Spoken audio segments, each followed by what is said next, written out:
Please do subscribe to Prajabheri News Channel.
బీసీలకు 42% రాజకీయంగా reservation ఉండాలి అనే దాన్ని తెలంగాణ ప్రభుత్వం తీసుకొచ్చి దానిలో కోట్ల విఫలము కావటానికి కారణాలు ఏంటిదని ఒకసారి పరిశీలించుకోవాల్సిన అవసరం ఉంది.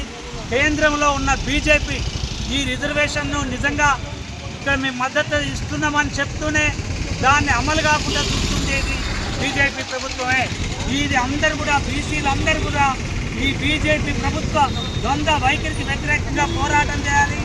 అట్లాగే రాజకీయంగానే కాకుండా ఉద్యోగాలలో అన్నిట్లలో కూడా 42% రిజర్వేషన్స్ అమలు అయ్యేటట్లు విద్యా విధానాలు కానీ ఉద్యోగాలలో కూడా అమలు అయ్యేటట్లు చేయాలని చెప్పేసి సిపిఎంఎల్ న్యూ డెమోక్రసీ డిమాండ్ చేస్తుంది. ఈ ఉద్యమాన్ని సాధించే వరకు కొనసాగిద్దామని చెప్తుంది.